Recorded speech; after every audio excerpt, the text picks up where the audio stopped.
insurance for IT and cyber insurance and how things have changed. So I'm Leslie from Digital Fire.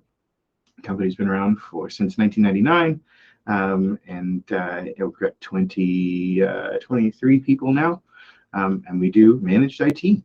So we are your outsourced IT department. So today we're going to talk about top 5 things insurance companies want you to have with your IT security, and it's sort of the trends that we're seeing across the board. So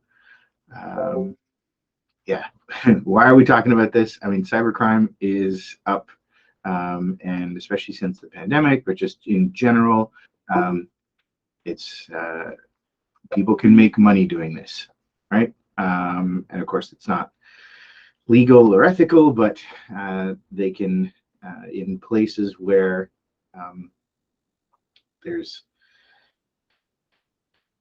it's fairly easy to make money as a hacker these days, unfortunately. And so there's a lot of motivation in the world to do it. And there's very little that authorities have been able to do. There is some, thankfully. We've seen some people go to jail, but the vast majority of people just get away with it, unfortunately. So you will be hacked. You might be hacked right now. It used to be that you would know right away. The average dwell time now is around 80 days. And so by dwell time, what they mean is the hacker, the bad actor, is in your system, in your email, on your computer, has your login, and they used to attack right away. But it turns out they make more money if they don't attack right away. They make more money if they watch you, if they know your patterns, and they know how to attack. They know what to say, how to convince you, right? So when the email shows up that asks you to transfer money, and of course, when I say it, when you're thinking about it like this, it's like, no, of course, I'm never going to do that, right? But it will be from your vendor. It will be from your customer. It will be from your boss. It will be from someone you know, that you trust, that you regularly do business with. It will not look out of the ordinary. These people do their research now. So you will be hacked. So the question is, how bad is it going to be? And what have you done to prepare? So that's really what the insurance companies are getting at, is because they'd like you to not have a claim. And if you do have a claim, they'd like it to be as small as possible, right? So it's preventative measures. But it's easier said than done because there is a lot to protect. And there's a lot of ways that a bad actor can get in. So how do you secure your house? There's a lot of options for security now. And so part of what we do is a guide to figure out, because you can literally write a blank check for this stuff, right? You could just, so there's some business decision on what's a reasonable amount to spend, what are your key assets that you need to protect, right? So there's that analysis that needs to happen, and that's what we help. If it were only if only it were this easy, could you bolt something on that is your security system, and can I just buy one quick thing and have it be done? And I wish that was the case. There are a couple that are more important than the rest, multi-factor authentication being right up there. And we'll talk about that, but that is one thing you can do that is sort of like a bolt-on. But yeah, I would say it's a whole bunch of tiny little things, and so okay, but I'm not a target. I don't have anything useful that people want. The thing is, nobody's a target. If you are a target, you're kind of screwed anyways. So if you come up on someone's radar and they specifically go after you or your company, the tools they have, the sophistication that they have in order to do that, you're not going to be able to defend against. So I would say don't even bother thinking about that. The way this works is that there's a 1,000,000-line Excel spreadsheet and some bot, and it's passwords from a database from the last hack from who knows when. And then if you want to Google it on your own time, there's a quick website called Have I Been Pwned? And the See if I can stop this beeping. Sorry. Have I been pawned? If you Google that, it's a VP from Microsoft, and he's put together a list of these credentials that are available on the web. So you can put your email in there, see if you've been part of any kind of hack or any kind of breach, right? So these bots take those lists and they go through and then they try it, and they combine a bunch of lists based on your email address being your username, right? So if they hacked multiple sites, then they combine those lists, and now they have 2 or 3 versions of what your password might be. So if the bad actor has 2 or 3 versions of your password, then suddenly, instead of taking a really long time to guess the password, it can take a very short amount of time, like 30 seconds type of thing. So it is amazing how fast they can guess your password if they have a couple versions of what it might be. So don't use the same password or a version of it with an @ symbol or an exclamation mark at the end. Don't do that. Use a unique long password, long being the more important of those. Yeah, so, but some bot is going through a list, right? And then they're just trying that, and they're trying that username and password or a version of it at Office 365, at Google, at Dropbox, at Slack, at all these different common tools to be able to. And then when they get a hit, the bot alerts a human, right? So you don't have to be a target. Nobody actually is a target. It's a random list of people, right? And if you happen to come up on that list, then your account gets compromised, and then they start the process, right? And the 2-factor authentication helps because, while that bot's running, in 20 minutes, it's going to get a few hits. If you're one of those hits, let's say they got 3 hits in 20 minutes of successful passwords that the bot has put in, and one of them has 2-factor authentication on, and the other 2 don't.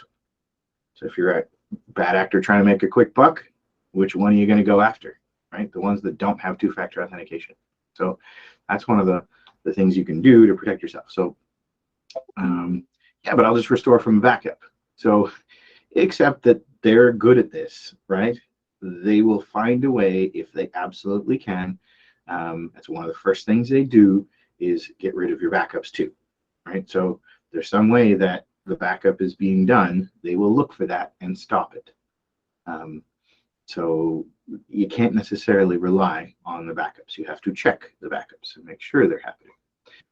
How much should you spend on cybersecurity? So yeah, 0.3 to 0.5% of your revenue should be spent on security. So a $1 million business should spend $400 and something a month. And that's just on security. I don't mean IT. I mean security specifically, which is that's a large amount of money, right? But this is what's necessary in order for you to protect yourself, right?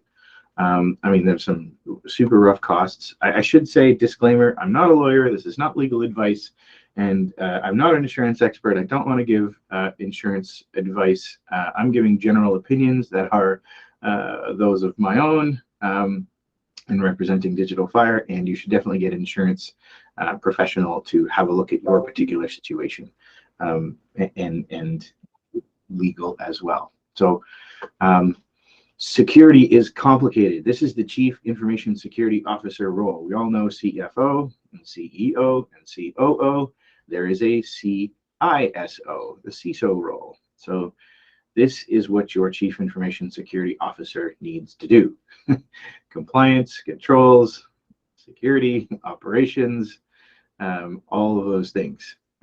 There is a lot to do for security. There's a lot to protect. The good news is that everyone's behind the 8 ball. Everyone has a lot to do. Everyone's in the same boat, right? So you are not alone in this. And the other part of the good news is that the bad actors want to go after easy targets. So if you start down this journey, a lot of people aren't starting down this journey or kind of head in the sand or not doing enough, etc. So if you start with just some basic stuff, and we're going to go over the top 5, then that gets you ahead of the pack, and hopefully someone else will be compromised instead of you, because they're going to be an easier target than you will be. right? So that's really the goal. Is we are never, there is no such thing as secure. There is no 100% secure. There is only more secure. So this is a never ending journey. There will always be something that we need to do. My personal philosophy is that it's a lot like antivirus. Antivirus is a solved problem.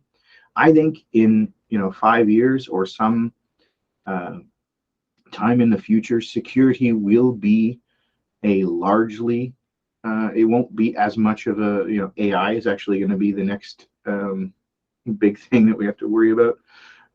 But you know, can you still get a virus today? You can still get a virus today, but it is a lot less of a big deal. The technology has solved things. People know that you absolutely need an antivirus. It's an accepted thing, etc. Security will be like that. There will be, you must have a standard, you need a business license to operate. You need a GST number, right? You need a CRA account. You have to pay your taxes. You have to, those are just things that every business needs to do, and it's accepted. And that's what security is going to be, right? There'll be a set of things that there's a CIS in this standard and you need to do, and you need a two-factor authentication, and you need to manage XDR. And I realize I'm saying a bunch of terms that don't make sense, but there's going to be a bunch of things that is just like, this is just necessary for doing business, and that's it, right? It's just like par for the course, right? And that's what security, I think, is going to be. It's new right now, right? So if you've never had to file taxes before and you suddenly need to, and that whole, that's difficult, right? I think that's the stage we're in now. Is it that we need to realize this is just something that is absolutely necessary in doing business, and it's just we have to adapt to it, right? And there will be and still today there's a never-ending fight for viruses versus antivirus versus the bad, people write viruses, and it's always a thing. And there's virus definitions, and it's an industry that exists, and you have to have antivirus on your computer, period. Right? And to the point where it's Windows Defender is built into Windows. And so you have to have it. And so security is going to be like that. And then so we won't have to pay as much attention to it. It's the thing, 5 years ago it was cloud, right? If you remember back, cloud was the new thing. We used to have servers on site and everything was in the office. And now we just take cloud for granted. Just, of course, everybody's on Office 365 or Google or has a VoIP phone system or files in the cloud on SharePoint or on Dropbox or whatever. It's just a given, right? Cloud is just here, right? And there are some people that don't have everything on the cloud or don't yet have anything on the cloud, or the late adopters, et cetera. But by and large, if we say cloud, everybody knows what it is. It's normal. It's accepted. It's we still have concerns about security. We still have to deal with it. How is it secured and what we need to do, but it's largely accepted. Security is going to be like that in 5 years, and maybe shorter. And then our next big problem, as I say, I think is going to be AI, and the AI might force us to do it much sooner than that. So AI is a whole other topic. Let's talk about that another day. That's fun. This is a nice way to think about security, as we think about it a lot in terms of tech, right? And I promise I am getting to the insurance bit, but I wanted to do a little bit of background on it. So antivirus and what kind of software can I run and firewalls and other that sort of stuff. It tends to be tech, right? That's a third of the piece is tech. 1/3 of the piece is us talking about it and humans and being aware of things, because that is how most bad actors get in. There are some that are talking about vulnerabilities and patches and that sort of thing. Those exist and they make headlines. But by and large, most of the hacks happen because someone let them in. Someone clicked a link, someone got tricked into giving up a password, right? And again, you think, oh, that's never going to be me. But there's very sophisticated ways that they will try to trick you, and it works. And they're very good at it. So we are largely unable to spot those, and technology is very difficult to now we need AI to look at language processing and what's different about it, etc. Because it's very difficult to tell when it's done properly, when the bad actors do it well, and they practice it, and they do it well. So this human training of what to do and be careful and how to spot things, that's really this anti-phishing training. And we're going to talk about that. I'm foreshadowing a little bit, and that's really important. And then the last bit that almost no one looks at is controls. Is Does everyone have to be administrator for your Dropbox account? When someone has access to your Dropbox account, are there any permissions on there at all? Does every single person who has access to your company folder have access to every single folder in that company data drive? Do they need that in order to do their job? If they do, they do. That's great. But if not, then there should be some permission level controls. The idea is that if a bad actor gets into, picture a house, right? Don't just have a security system on the outside. Have a security system in each room. Have a locked door. So if they got through the window and they're into the bedroom, there's a locked door to get from the bedroom to the hallway. If they get into the hallway, there's another locked door to get in from the hallway to that room, right?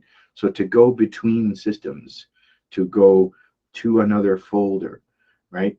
Is the owner or manager of your company an administrator on Office 365? I bet they are, which means a bad actor can look them up on LinkedIn and go, okay, well, Julie is the owner, so she's the one I'm going to target.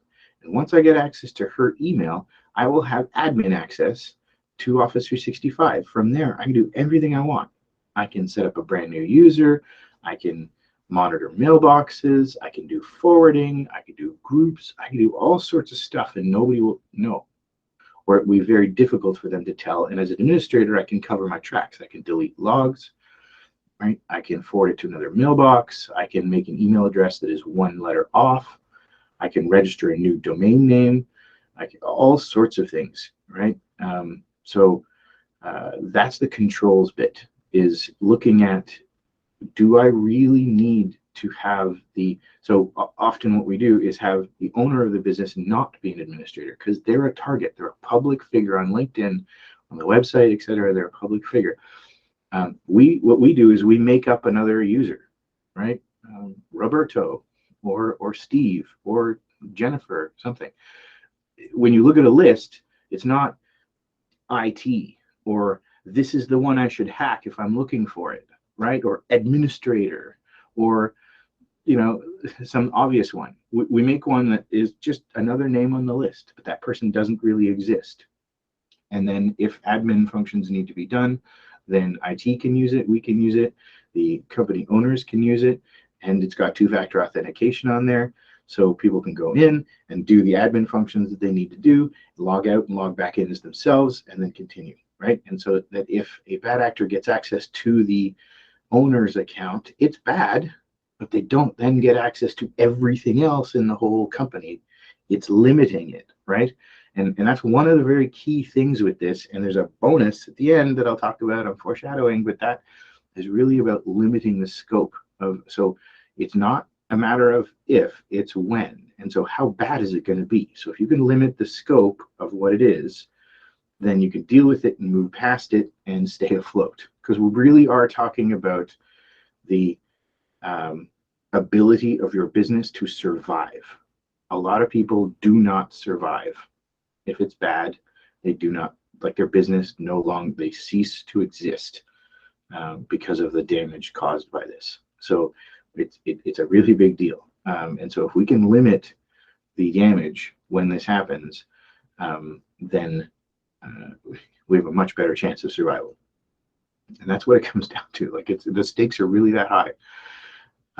Yeah, security is complicated. So there's a lot of different tools right now. As I say, I think it will converge. I think in 5 years, it's going to be a little bit simpler because there'll be these kind of all-in-one tools that help us, and there'll be sort of 5 or 6 top things, and we got to do those, and then we're largely protected, right? And it's always going to be a thing. You can still get a virus today.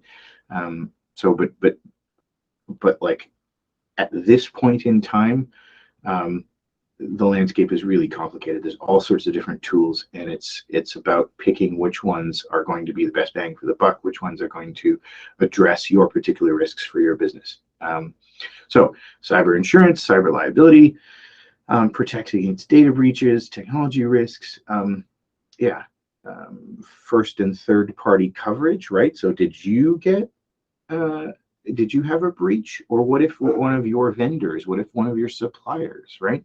A lot of people have your customer data in a vendor database? Like, do you log into a CRM online, web-based, and your customers' data is in that CRM, right? This wonderful cloud, right? Then we don't have servers and yeah, but what if they got attacked? LastPass was the one that's just been in the news, right? Is you trust LastPass to have your passwords? They had a breach, right? And the database that's out there is an encrypted one.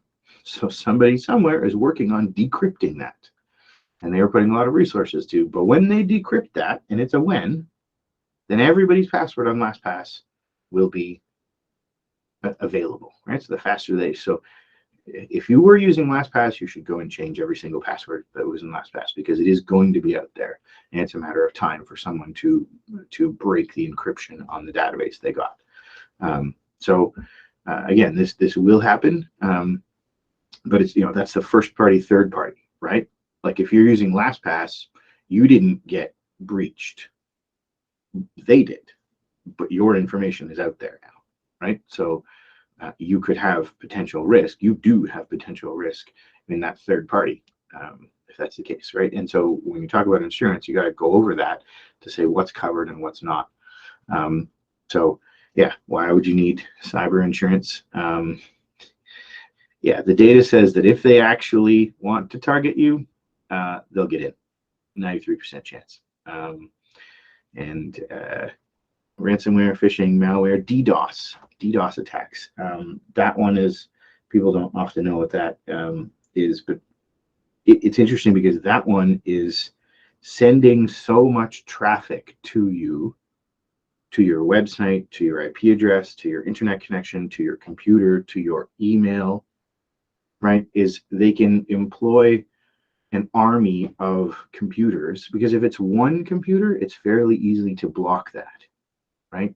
A really basic firewall from Canada Computers for $50 will have the script to, well, this one IP address is just hammering me with traffic.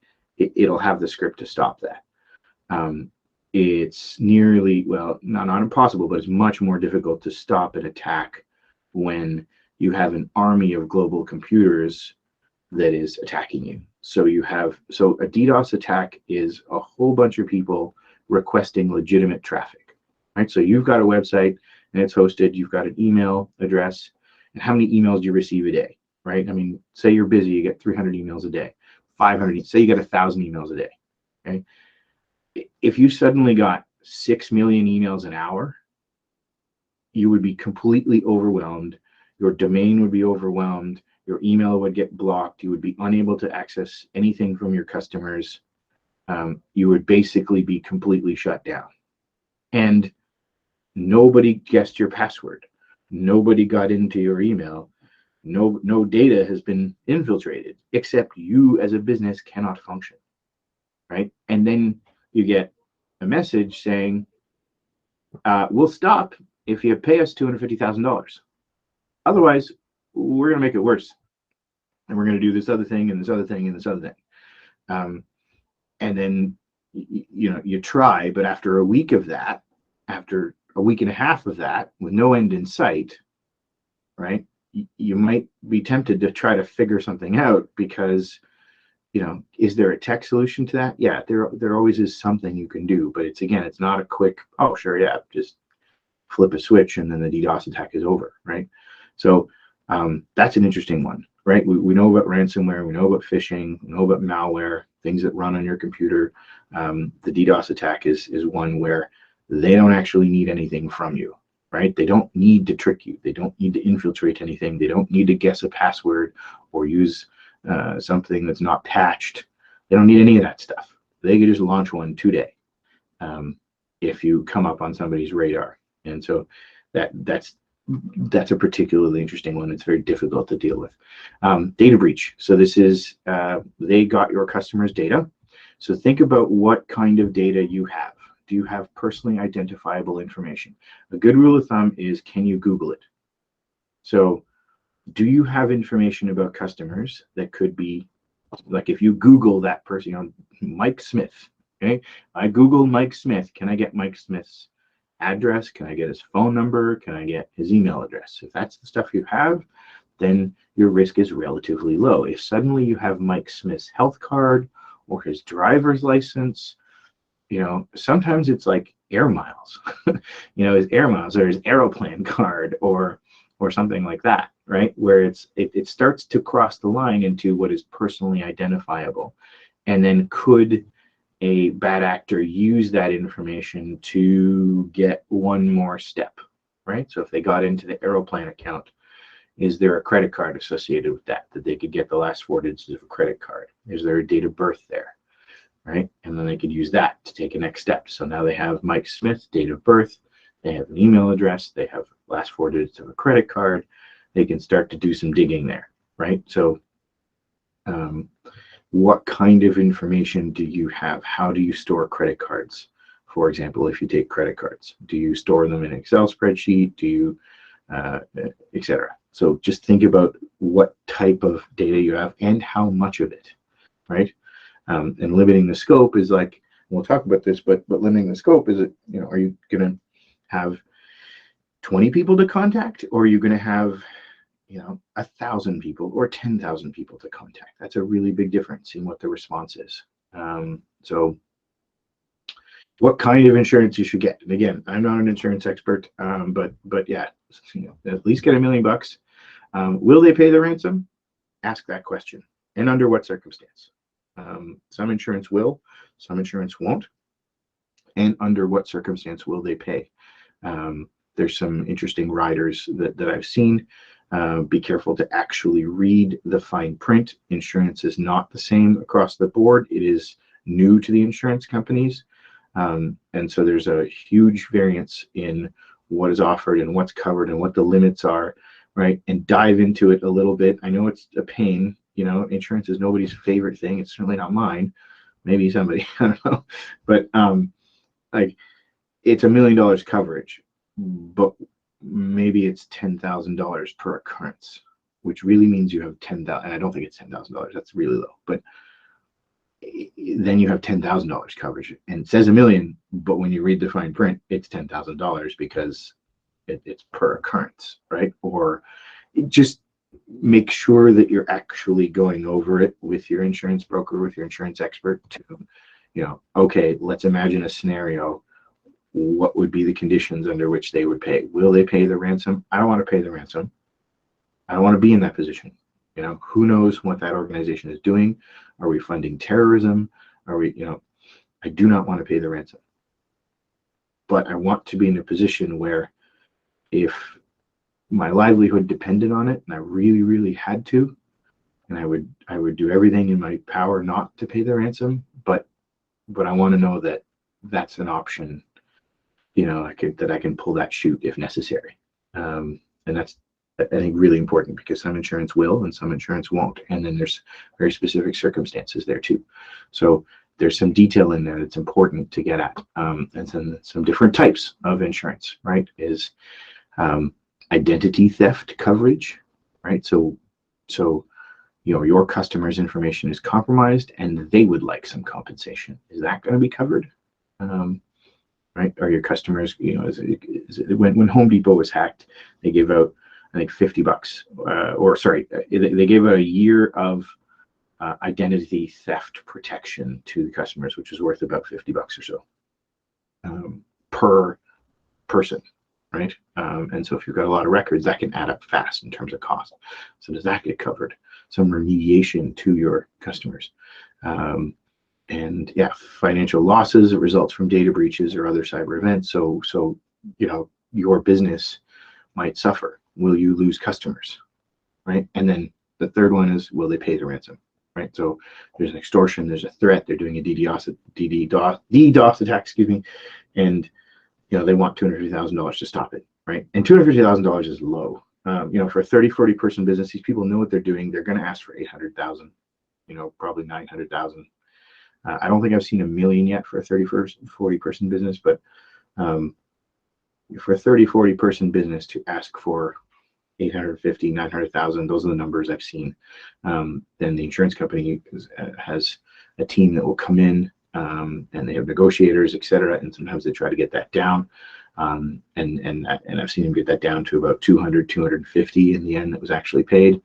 But yeah, I mean, I think I've talked about this before with some people, but it's an example out of Winnipeg, and they called in a bomb threat to the building. Winnipeg SWAT showed up because you have to take the bomb threat seriously. They called people's children's cell phones. They called them at school. They were texting employees, spouses. It got really nasty, right? And that was a situation where they had the data. It was much more of a, it wasn't actually specifically a DDoS attack, but it was harassment to the extreme, where they were just interrupting business. Nobody wanted to go to work. They didn't feel safe. They were ruining people's lives during that time. And it was all in order just to, pay the monies to make them go away, because they had the data. They didn't need a decryption key, right? It was all just they had to pay it in the end to make the people leave them alone. And so, yeah, it's gotten bad in terms of what these people are willing to do. And the reason is because there's probably a lot of reasons, but they had paid for access. The bad actors, there were there's this whole supply chain of people, because it turns out that doing this is hard. So there are people who monetize it. There are people who discover how to get in. There are people who sell that. So there's, by the time you have been, by the time someone's in your data and has infiltrated your system, there's probably 2 or 3 different organizations involved. And because they have sold access to one another, and they all have very special roles in terms of, these people figure out how they're going to get in. These people are the ones that get in and get the data or do the exploit. There's another set of people that are negotiators, because they know that one of the first things you're going to do is call the insurance company. The insurance company is going to call in legal and forensics and negotiators that are professionals at this. And so they want professionals on their side who do this negotiation as well. So they have professional negotiators as a company, right? So there is this entire supply chain of bad actors that work in unison, and they each get a cut, right? So now, $40,000 is not worth it anymore. Like, they're not doing it for that, right? They have to make enough money for all these people along the way to get paid, because they have invested money before they've gotten money out of you. They have costs that they need to recuperate. This is ridiculous to talk about, I know, but that's why it's $900,000 as the first ask for a 30-40 person business, right? So it's gotten very sophisticated, and as a result, very expensive. And so insurance is really, really important. So here we go. Finally, the top 5 things. So what insurance companies are looking for. So no surprise, multi-factor authentication on absolutely everything, as much as possible. Now, I did see a rider where it says they will not pay unless it's on every single thing. I don't want to sign that one, because can you have it on every single thing? I mean, we just went through one with a company where they have a supplier, and it's a financial custodian, and that custodian has like 9 different portals, and like 4 or 5 of them have MFA, but the rest don't yet. So they have customer data in a portal from a vendor that they do not control, that doesn't have MFA. It's not possible, right? They're working on it, big company, but it doesn't have it yet. So how are they going to possibly agree to something that says everything has MFA, or the insurance company will not pay, right? So be careful of blanket clauses like that on insurance, because they can't. They have, and then unfortunately, we spoke to the insurance company about it, and they said, yeah, we need it on everything, so just change suppliers. Yeah, but I mean, how will it affect your business if you have to change one of your major suppliers and move all that customer data? Like, it's not easy to change suppliers. In sometimes it is, sure, just buy pencils from somewhere else, but sometimes it's a lot more complicated than that. So as a security professional, I want MFA on everything. but I would, on the flip side, not sign insurance that says if I don't have it on everything, insurance will not pay, right? That's bad. So I want to be on the same page and to say that I want it on everything. And you should put multi-factor authentication on absolutely everything you can, on email, on remote access. Those are the two big ones that I'm seeing that are, I've only seen one type of application from one company that said it has to be on everything or else we won't pay. The rest of them in general have been MFA on email and on remote access into the network, so VPN into the network. So, and that's really important because lots of people are working from home. So if you're VPNing from home into the office, that should have two-factor authentication on it. What we're doing for some clients is eliminating the need for VPN entirely. Why are we doing a VPN to the office? Well, it's to get files. Okay, well, let's move the files over to somewhere else, the cloud, right? Dropbox, SharePoint, Google Drive, you know, there's a million solutions for that. So let's move them on to the cloud, do two-factor authentication on that, and then we completely eliminate the need for VPN remote access, which is slow and usually terrible anyways. So it's a way better solution. So rather than paying money to secure what is probably like an older, slower technology, let's just think about it a different way. And then in the insurance app, we say, we don't have anybody that has VPN or remote access. We don't need it. So it's not a risk and it's not applicable. And in the meantime, we've spent the money on moving the files to the cloud, which is a solved problem, right? Like that's a normal thing. It's a regular, it's great. And people can work from home and it's better and faster and secure. And so we've created it. We've used the opportunity to create a business benefit in doing this, right? So the insurance company and the insurance requirement is the impetus to get us over the hump with some of this stuff in terms of modernizing it, right? So it's not all just sunk cost that we have to pay for it to do this or that other thing. We can turn this into an opportunity to improve things. So that's good. So first one, MFA on as much as possible. So that's not earth-shattering, but really, really important. Distinct, abstracted backups, immutable backups, another way to say it. So if the bad actor gets in, can they get to your backups? Right? So there's a piece of software running on the server, on your computer, on Google Drive, etc. How separate is that? Right? So if it's like your data's on D drive and your backups are on E drive, that doesn't count. That's basically like having no backup at all, because anybody that got in would be able to immediately, because they know this, they go after your backups. If there is something on there that's a piece of backup software or something like that you can go in and you can restore and you can delete backups, they will. Again, the dwell time is 80 days. So they use that time before they launch before they encrypt everything, before they ask you for money. By the time they've asked you for money, they've deleted the logs, they've deleted the backups. And so you're going to go and say, yeah, but I have a backup. And you go and try to restore the backup and it's gone.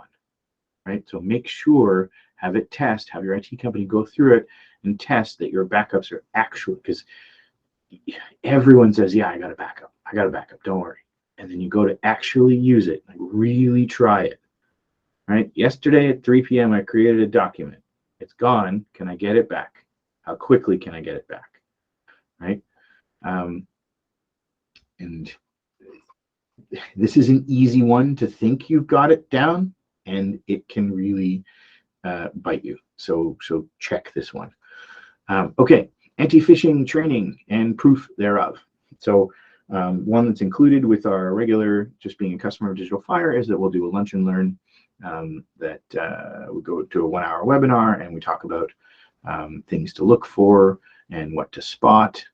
So this is making your staff aware. So in your next staff meeting, in your all hands meeting, in your weekly, your monthly, your quarterly, just have this as a constant agenda item that you talk about, that you're just making sure the staff have their antenna up. I often say this when I do the webinars is just be careful. If it sounds weird, if it looks a little off, double check, right? Have another medium. So if your boss just emailed you to transfer some money, and I know when I say it like that, it's like, of course I'm gonna, but it's going to come from the right email with the right text with the right, like, it's going to look exactly the same as the email from last week that was very similar, that where you transferred X amount of money because you were paying a vendor, right? And or the vendor is changing account numbers or something. It's going to look totally legit. And so we think when we talk about it like this, don't worry about it. I'll spot it. It's no big deal. You most likely won't spot it, to be honest, because these people are that good at it and they do it every day. Most of these hackers, we think of them as this like super sophisticated, can hack into any system in under 10 minutes. They're not. They usually have one trick. They usually have one type of exploit, one type of email that they send. They usually just have, and there's just a lot of different bad actors, and so there's a lot of different tricks, but usually each individual one just has one type of thing that they've gotten really, really good at and honed their skills. And so, it's the first time you're seeing it.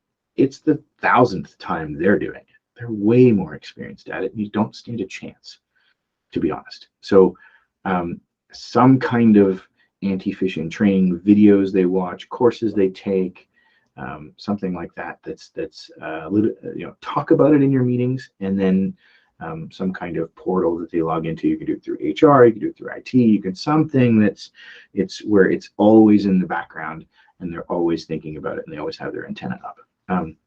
So vulnerability scanning. So this is a thing. This is a particular report that you can hand to the insurance company, and the applications that I'm seeing are very assumptive now.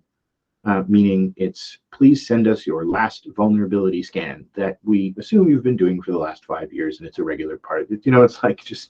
It's like doing your taxes, right? Except very few people actually do this. But the application for insurance, bless their hearts, says, please send me the report from the last one that you did. And then you're going, what? I didn't know that I even had to do this. And so there's a big kind of disconnect there where the insurance companies are just putting it as, and I don't want to vilify them. I mean, they're in business and they're trying to protect themselves. And by doing this, they are making the world a better place, to be honest, because they're forcing us to protect things, right? Because as much as we'd like to think we're altruistic and we're going to do it and we're going to spend money because of security and all that sort of stuff to protect ourselves, reality is most people won't. Unless they're forced to, right? And so this concept of you will not get insurance unless, right? And it's maybe not that black and white, but it's at the very least you will pay more if you don't. That's true. But in a lot of cases, it's like a limited insurance or no insurance or something like that. So this stuff is forcing us to, and then there's regulatory bodies that are also.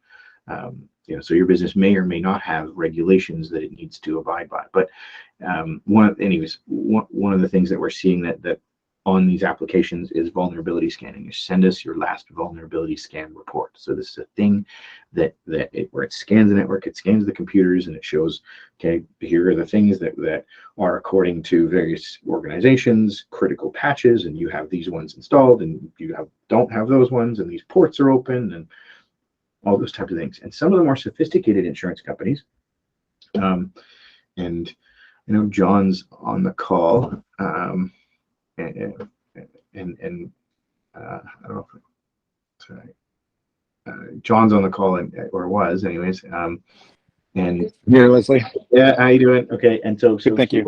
He works with so John's an insurance broker, and he works with Coalition Insurance, and one of the things they do is a scan. I don't know, John, you want to quickly talk about that? I'll just give you 30 seconds to say hello. Sure. Yeah. I was going to mention this if it didn't come up, but so some insurers will do a vulnerability scan for you, which is really nice and illuminating. And they actually go a step further than that as well. So Coalition, for example, will do active monitoring throughout the year, throughout the policy term. And they provide you a portal as the end customer to be able to log in, and you get little email notifications if they notice something there. So that's really helpful rather than having to go out and come up with your own vulnerability report that may or may not meet their requirements.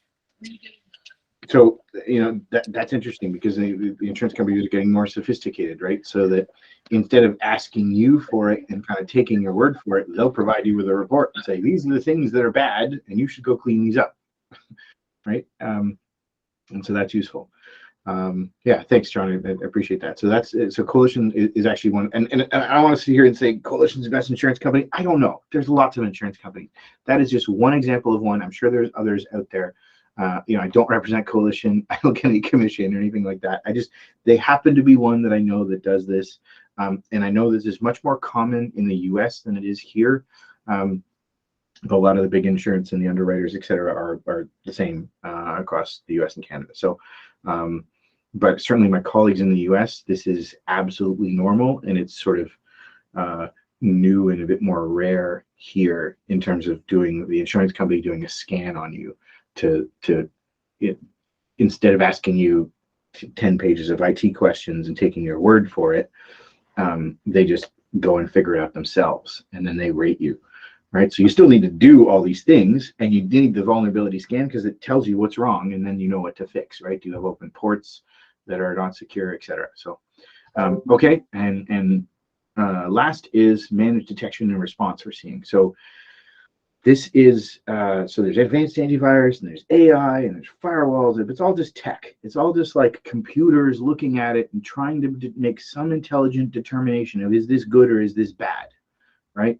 And this one, the word managed means it anonymizes the data, so it's not sending any, personal data, personally identifiable data, but it'll send, a synopsis of how much data is being used and how much CPU is being used and how many files are being touched, and just sort of tech data, not specifically about you, and then send it to a security operations center, a SOC. Sorry, IT's full of acronyms, and MDR for Managed Detection and Response. There's a million acronyms, but it sends it, and it's the first one in the tech stack where humans actually look at it, right? So, and I love tech, and AI is a thing, and it's great.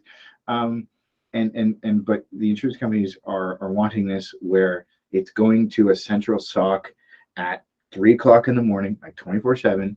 And then that SOC is able to look at patterns. Wait a second, there's this thing happening in Seattle, and also out of Brussels, and also out of Orlando, and in Mississauga, and it's the same sort of patterns, and let's put 2 and 2 together and see what's going on here, and then release some kind of patch, antidote, anti-malware, something or other, right? So we happen to use Sophos for this. We are looking at other tools as well, but it's the first one in the tech stack where it's like a bunch of automated things that are wonderful, and then this one is the human one. And so it's the top of that security stack. It's like it doesn't work unless you have all the tech ones below it. So you have to get all the tech ones below it. And this ends up costing like $12-15 kind of thing per computer per month. Like, it's not cheap. So it's part of a security package that we have. So but insurance companies are requiring this now because it is the human element of it, which is still the best. So far, I mean, I don't know, ChatGPT is doing pretty well, but and yeah, funny thing, ChatGPT is actually apparently 2 years behind. The real tech that they have behind it is 2 years more advanced than that. So that's a scary thought. We'll do another webinar on AI at some point. And a bonus one, SIEM. So honestly, I don't even know what this stands for, but it's logging. Imagine if you had a camera system watching your house or your business, and a thief got in and they steal the camera system. They steal the DVR, they break the cameras so that there's no record of them, there's no picture of them getting in. So that's what the hackers will try to do, is they will delete the logs, because the insurance company, the forensics, what happened, right? You know that there's been an issue, there's been an incident, right? And I should say that you should be careful about the terms and the wording. Call it an incident. Don't call it a hack. Don't call it a breach. Those are terms that have legal implications. So don't call it that unless you know it's that. If you know it's that, then fine, but you don't know it's that.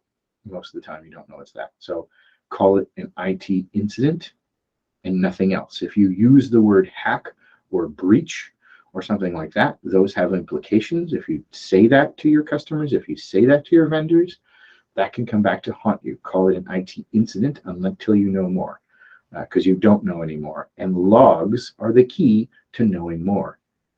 Meaning, a bad actor will try to get in, and when they get in, they will try to cover their tracks as much as possible, right? So they will delete the logs, and so that you won't know what happened.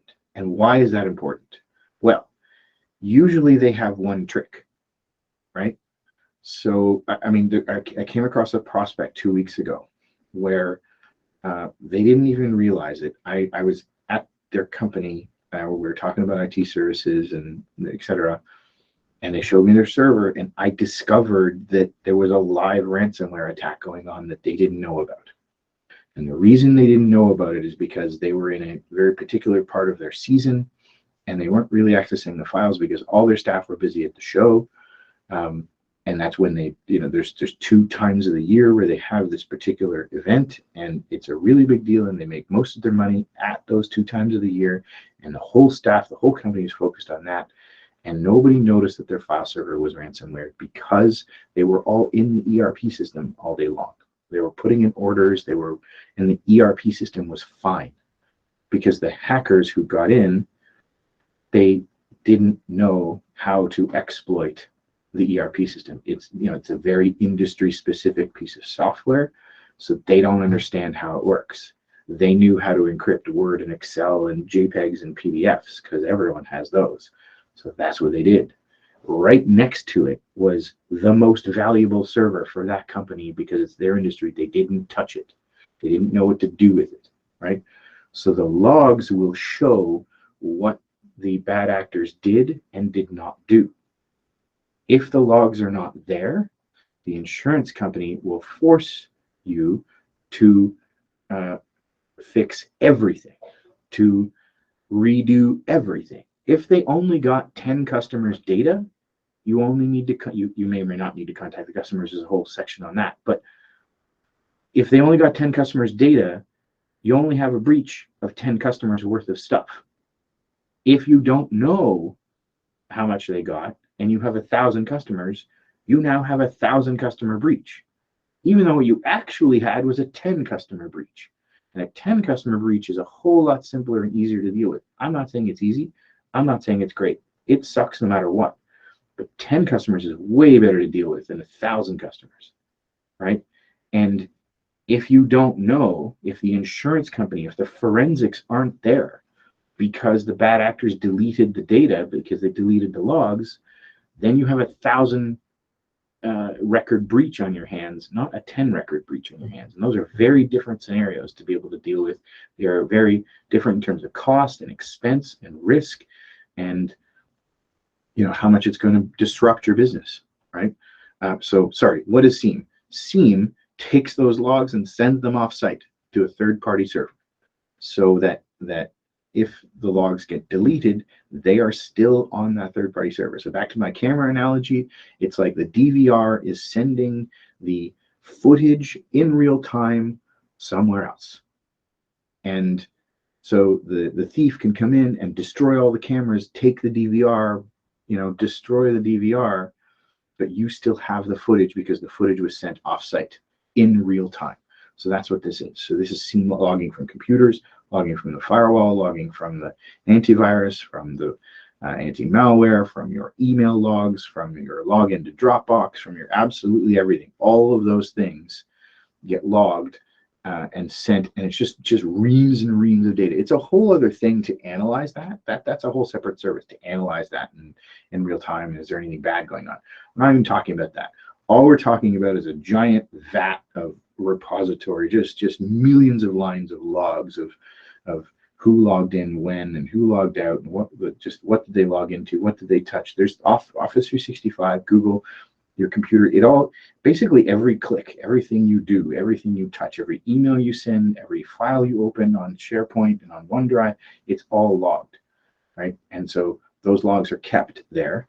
And then so take those and put them off-site so that when the bad actor deletes them, that they are still available in that. So then you call the insurance company and say there's been an incident, and they go, okay, let's figure out what's going on. And you go, I have a SIEM, and here it is. And then they go through, and there is proof that 10 customers' stuff was touched, not 1,000, 10, right? And then now the response is about 10 customers, not 1,000 customers. This is one that is not on the list because it's not officially requested by the insurance companies, but it's one that can really, really save you, and it can really limit the scope of the issue that you have.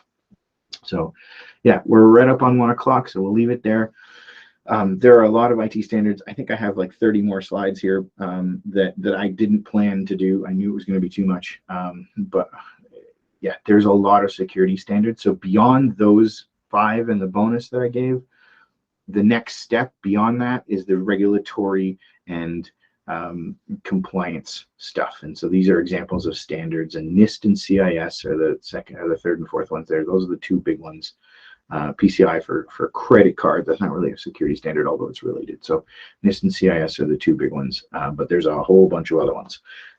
So yeah, lots more information, lots more to discuss, but hopefully that was a little bit eye-opening, and you got the top 5 plus the bonus of what the insurance companies are looking for. And so yeah, we can help with those things. That's what we do. So, and it's navigating all these security tools and trying to make things better. So it's 1 o'clock, so feel free to jump off. If somebody has a few questions, I don't mind sticking around. So does anybody have any questions? Yeah, John, go ahead. Thanks, Leslie. Not a question, and I'll keep this really brief because I could go on forever about this stuff, but I just wanted to mention a couple of things. You know, it's not, we talked a lot about Coalition, and they're a very good provider. They're from the States, and they've been in Canada for a couple of years, but they're not the only ones. So talk to your broker, ask these questions. There's, you know, domestic insurers here that have very good standalone cyber policies, but ask some of those questions that Leslie flagged. You know, is there third-party coverage? What are the limits? We see a lot of policies with very basic limits that are kind of just thrown in there, and they're not sufficient for a lot of this. They don't really hold up to a standalone policy, you know, from like a Travelers or a Coalition or a Box. And they don't all treat MFA equally either, is an important point. So some of them have it as a strict requirement. Others, you know, they'll give you a discount if you have that in place. Some of them treat encryption the same way. Some of them want to see encryption on all the mobile devices. Others, they use more of a carrot approach, and they'll give you a nice discount if that's something you can implement. Same thing with password managers. So, you know, engage with your brokers. We're an independent broker, and Leslie would be happy to make an introduction if anyone has some insurance-related questions. Yeah, good stuff. And there's a security package that we put together that covers a lot of the bases. Ends up being $50 per user per month. So I realize it's not cheap, but it has all of those things: the password manager, there's an app whitelisting, anyways, a bunch of stuff in there. And so this is not about selling you stuff. It's about, and do you have to buy the $50 one? No, maybe you just need 1 or 2 tools. Maybe you just need nothing because you have it all in place. It's about what your business needs are. Some people have a lot of personally identifiable information. Some people don't. So this is a journey, and that's really the point, that it's start somewhere and sort of get better at it every day in some way. So yeah, any other questions or anything? No? Okay, I really appreciate your time. We're after 1 o'clock, so thank you everybody, and yeah, have a wonderful day. Cheers.